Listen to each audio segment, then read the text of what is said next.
박은주는 50년간 지킨 제과점 문을 마지막으로 잠갔다. 손때 묻은 열쇠를 주머니에 넣으며 그녀는 깊게 한숨을 내쉬었다. 새벽 4시부터 밤 10시까지 쉬는 날 없이 달려온 세월이 마침내 끝났다. 이제 66의 나이에 그녀는 처음으로 진정한 휴식을 맞이할 수 있을 것이다. 엄마 힘드셨죠? 이제 편히 쉬세요. 아들 민석이 짐을 나르며 말했다.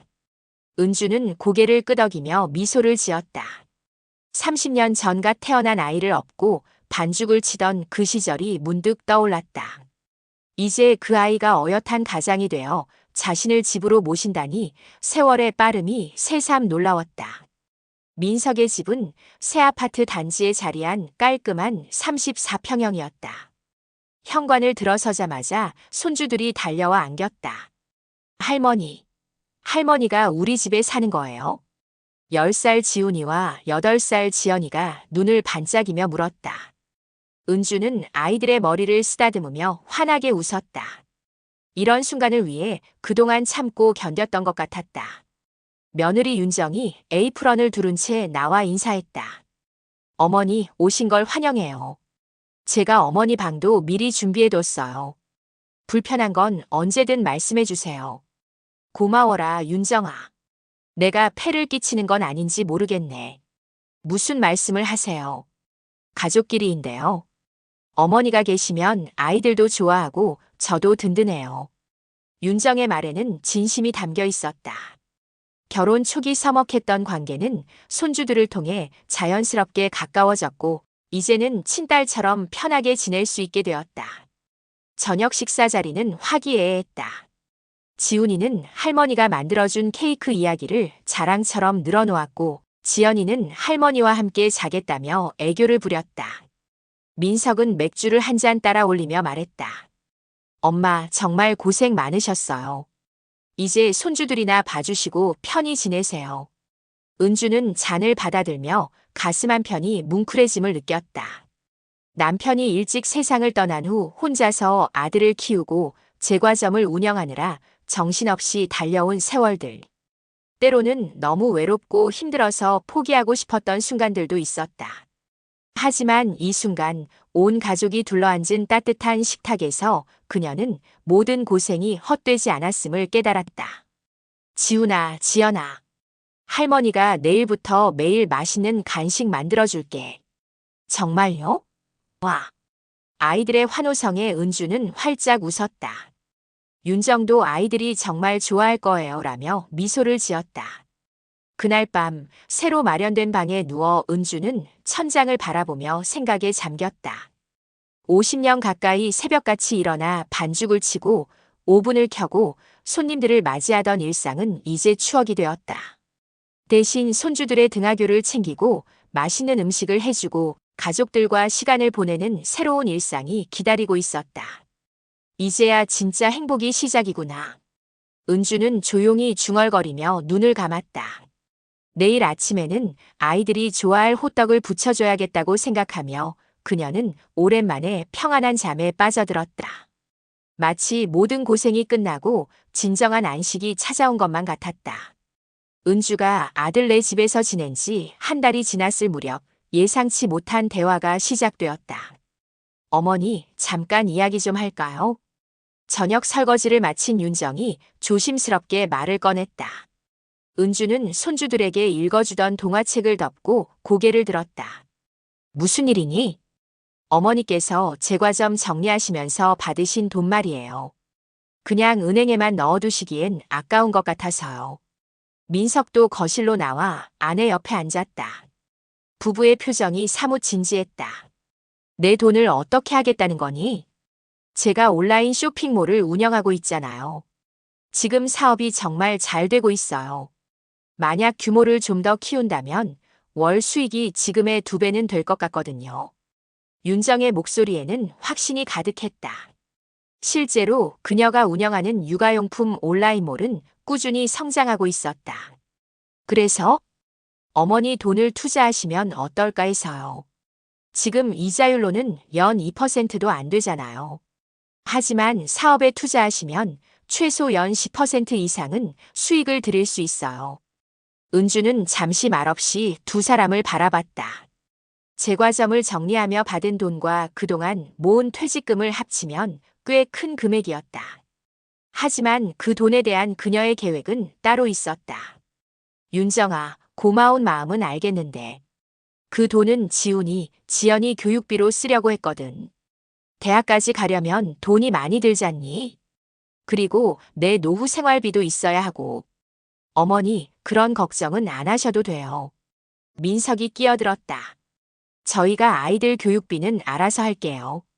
그리고 어머니 생활비야 당연히 저희가 책임져야 할 일이고요.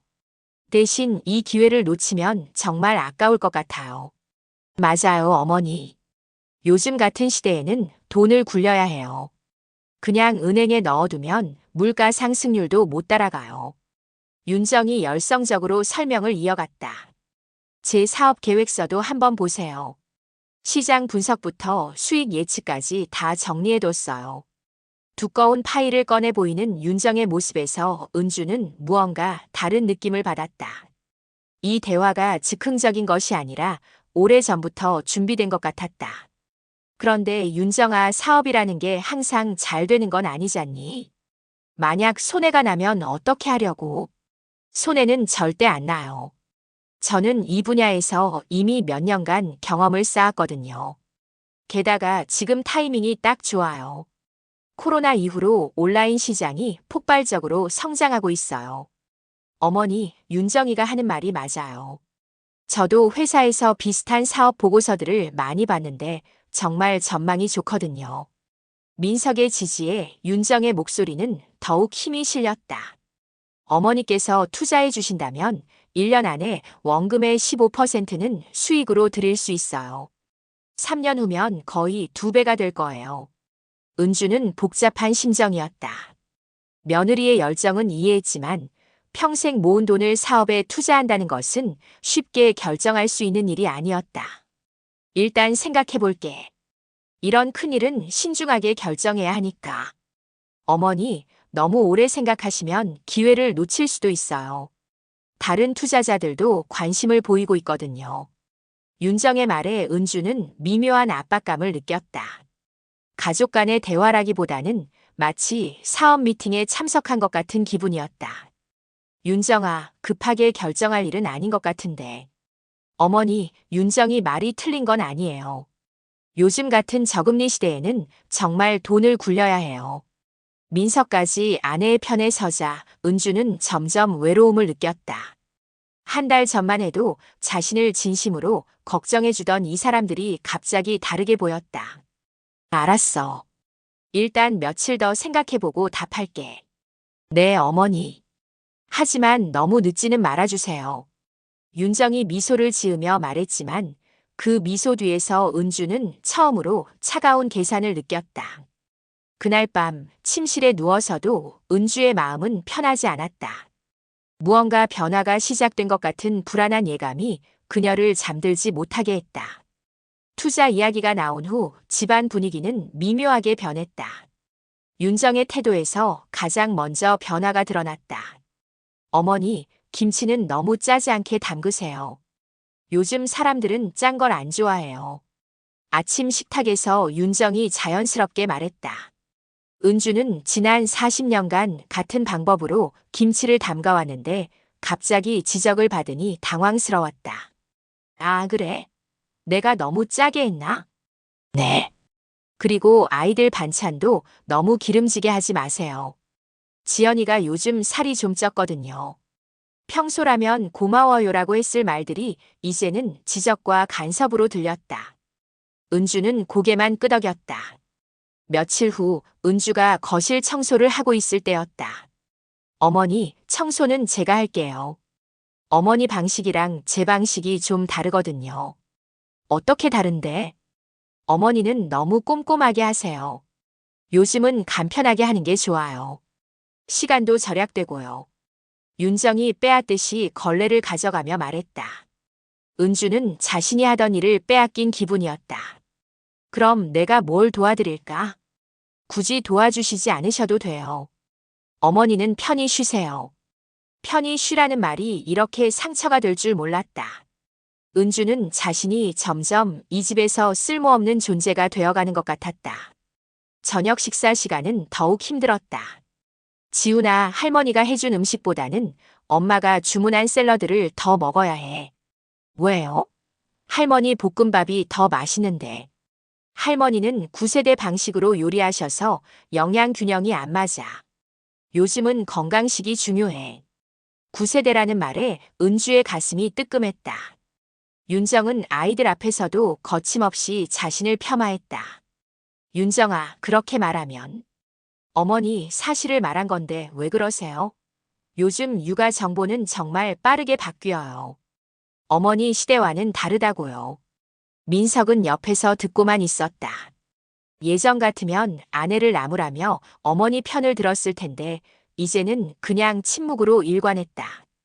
다음 날 오후 은주가 지연이와 블록 놀이를 하고 있을 때였다. 지연아, 할머니랑 그런 유치한 놀이 하지 말고 엄마가 사준 영어 교구로 놀자. 싫어요. 할머니랑 놀 거예요. 지연아, 엄마 말 안 들을 거야? 윤정의 목소리가 차갑게 변했다. 어머니, 아이들 교육에 너무 끼어드시지 마세요. 요즘 교육 트렌드를 모르시면서 함부로 가르치시면 안 돼요. 내가 함부로 가르쳤다고? 블록 놀이 같은 건 이제 시대에 뒤떨어진 거예요. 아이들은 창의성 개발에 도움이 되는 놀이를 해야 해요. 은주는 할 말을 잃었다. 자신이 손주들과 즐겁게 보낸 시간들이 모두 의미 없는 일로 취급받는 기분이었다. 그날 저녁 온 가족이 모인 식탁에서 결정적인 순간이 왔다. 어머니, 그 투자건은 어떻게 생각하고 계세요? 벌써 일주일이 지났는데. 윤정이 직설적으로 물었다. 아직 결정하지 못했어. 좀 더 신중하게 생각하고 싶거든. 어머니, 신중한 것과 우유부단한 건 달라요. 기회는 기다려주지 않아요. 윤정아, 그렇게 말하는 게 아니야. 은주가 조금 목소리를 높이자 윤정은 비웃듯 말했다. 어머니는 정말 고집이 세세요. 젊은 사람들 말은 들으려고도 안 하시고. 그래서 요즘 세상에 적응 못 하시는 거예요. 뭐라고?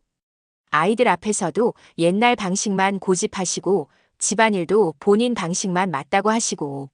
솔직히 말씀드리면 좀 답답해요. 식탁은 순간 조용해졌다. 지훈이와 지연이가 불안한 눈빛으로 어른들을 바라봤다. 윤정아, 그건 너무한 거 아니야? 은주의 목소리가 떨렸다. 너무하다니요? 사실을 말한 건데. 어머니는 너무 융통성이 없으세요. 시대가 바뀐 걸 인정하셔야 해요. 엄마. 민석이 드디어 입을 열었다. 은주는 아들이 자신을 감싸줄 것이라 기대했다. 엄마도 좀 윤정이 말을 들어보세요. 윤정이가 틀린 말을 하는 건 아니잖아요. 요즘 세상은 정말 빨리 변해요. 은주는 마치 뒤통수를 얻어맞은 기분이었다. 자신이 키운 아들이, 평생 믿어왔던 아들이 며느리 편을 드는 순간이었다. 민석아, 너 맞아. 엄마, 윤정이 말이 맞아요. 좀 더 융통성을 가지셔야 해요. 은주는 떨리는 손으로 젓가락을 내려놓았다. 손주들이 보고 있는 앞에서 이렇게 공개적으로 모욕당한 것이 너무 치욕적이었다. 할머니 괜찮아요? 지연이가 걱정스럽게 물었다. 응, 지연아. 괜찮아. 하지만 은주의 마음은 전혀 괜찮지 않았다. 그날 밤 혼자 방에 누워서 은주는 처음으로 이곳이 더 이상 자신의 집이 아니라는 것을 깨달았다. 한 달 전 행복의 시작이라고 믿었던 이곳에서 이제 그녀는 철저히 외로운 존재가 되어버렸다. 그 일이 있은 지 사흘 후 은주는 우연한 기회에 충격적인 사실을 알게 되었다. 어머니, 잠깐 시골 땅 서류 좀 찾아주실 수 있어요? 윤정이 급한 듯 말했다. 시골 땅? 무슨 일인데? 아, 대출 관련해서 서류가 필요해서요. 어머니 방 서랍에 있을 거예요. 은주는 의아했지만 방으로 가서 서류 뭉치를 뒤졌다. 그런데 서류를 찾던 중 자신의 이름이 적힌 낯선 계약서를 발견했다. 담보대출 계약서라고 적힌 제목 아래 놀랍게도 채무자 명의가 윤정으로 되어 있었다. 그리고 담보물은 분명히 자신 소유의 시골 땅이었다. 이게 뭐야? 은주는 서류를 들고 거실로 나갔다. 윤정이 서류를 보더니 순간 당황하는 기색을 보였다. 어머니, 그건. 윤정아, 이게 대체 뭔 소리야? 내 땅이 내 이름으로 담보 잡혀 있다고? 어머니, 잠깐 앉으세요. 설명해 드릴게요. 윤정의 목소리가 떨렸다. 설명? 무슨 설명이 필요해? 내가 언제 내 땅을 담보로 잡으라고 했어? 사실, 사업 확장을 위해서 급하게 자금이 필요했어요. 어머니께 말씀드리면 걱정하실까봐. 그래서 내 몰래 내 땅을 담보로 잡은 거야. 은주의 목소리가 높아졌다. 그 소리를 듣고 민석이 회사에서 급히 돌아왔다. 엄마, 무슨 일이에요? 민석아, 너도 이걸 알고 있었어? 은주가 계약서를 들이밀자 민석의 얼굴이 굳어졌다. 엄마, 그건 너도 알고 있었구나. 내 아들이 며느리랑 짜고 내 재산에 손을 댔구나. 엄마, 오해하지 마세요. 이건 가족을 위한 일이에요. 가족을 위한 일. 내 동의도 없이 내 땅을 담보로 잡는 게 가족을 위한 일이야. 윤정이 끼어들었다. 어머니, 저희가 나쁜 의도로 한 게 아니에요. 사업이 잘 되면 어머니께도 도움이 되는 일이잖아요. 도움이 된다고? 내가 언제 도움을 달라고 했어? 어머니, 너무 화내지 마세요. 법적으로는 아무 문제 없어요. 가족끼리인데 뭐가 문제가 되겠어요? 민석의 말에 은주는 더욱 분노했다. 가족끼리라고? 가족이면 이런 식으로 해도 된다는 거야? 엄마, 진정하세요. 윤정이도 어머니를 속이려던 게 아니에요. 그냥 절차상 필요했던 거잖아요. 절차상 필요? 그럼 왜 미리 말을 안 했어? 윤정이 짜증 섞인 목소리로 말했다. 어머니께서 투자건도 그렇게 미적거리시잖아요. 말씀드렸으면 또 반대하셨을 거 아니에요. 반대할 권리도 없다는 거야? 어머니, 너무 예민하게 반응하지 마세요. 사업이 잘 되고 있으니까 곧 담보도 해지할 거예요. 곧이 언제야? 만약 사업이 망하면 어떻게 하려고? 망하지 않아요. 제가 확신해요. 윤정의 당당한 태도에 은주는 기가 막혔다. 확신? 사업이 확실한 게 어디 있어? 만약 망하면 내 땅은 어떻게 되는 거야? 엄마, 그런 일은 없을 거예요.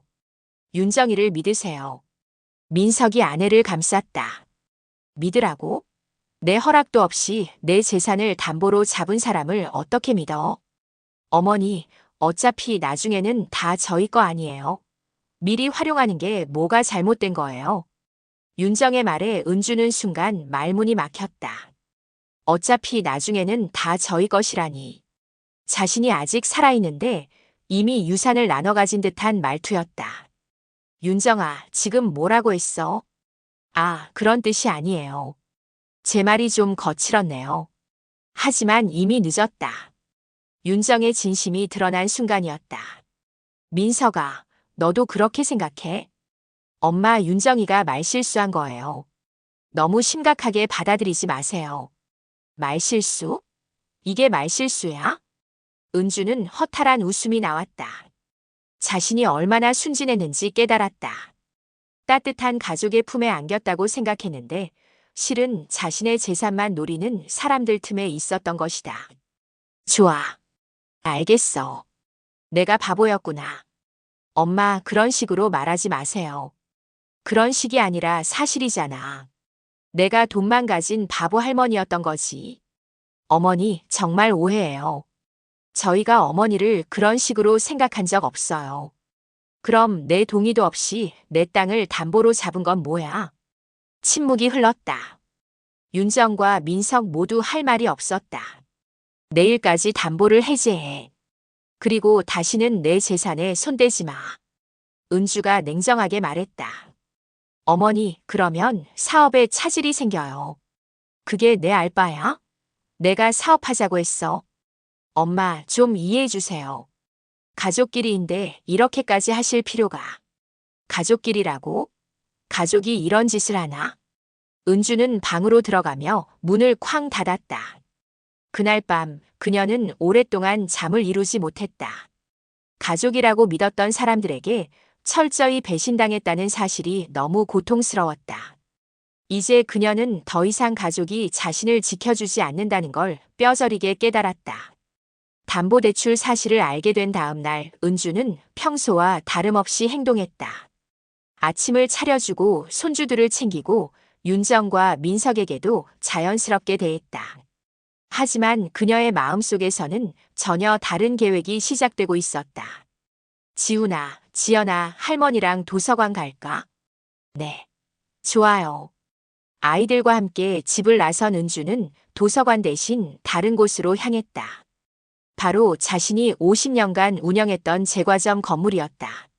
새 임대인이 들어와 인테리어 공사를 하고 있었지만 뒷문 열쇠는 아직 그녀가 가지고 있었다. 할머니, 여기가 어디예요? 할머니가 일했던 곳이야.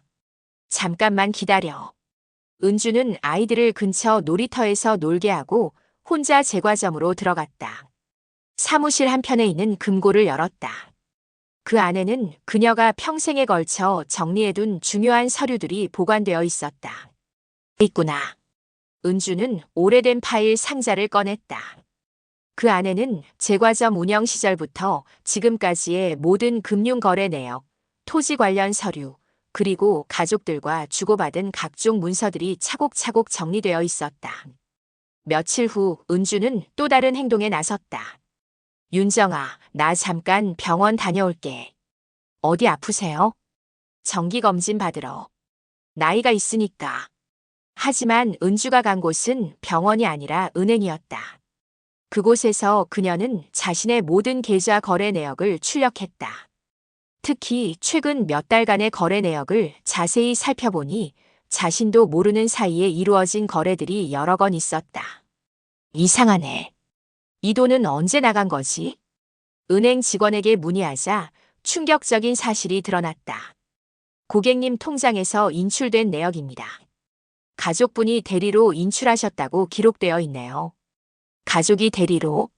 네, 며느리분께서 고객님 도장과 신분증 사본을 가지고 오셔서 인출하셨습니다. 은주는 손이 떨렸다. 윤정이 자신 몰래 통장에서 돈을 빼간 것이었다.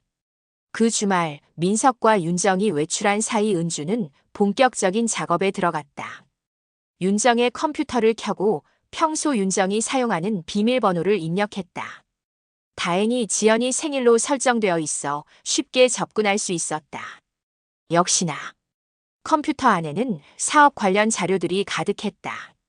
그런데 사업 계획서를 자세히 보니 윤정이 그녀에게 설명했던 내용과는 전혀 다른 사업이었다. 수익성도 불투명했고 이미 다른 곳에서 큰 손실을 보고 있는 상황이었다. 거짓말을 했구나. 은주는 모든 자료를 USB에 복사했다. 그리고 이메일 계정도 확인해 보니 여러 금융기관과 주고받은 메일들이 있었다. 그 중에는 자신의 재산을 담보로 한 추가 대출 상담 메일도 있었다. 다음 날 은주는 또 다른 증거를 수집했다.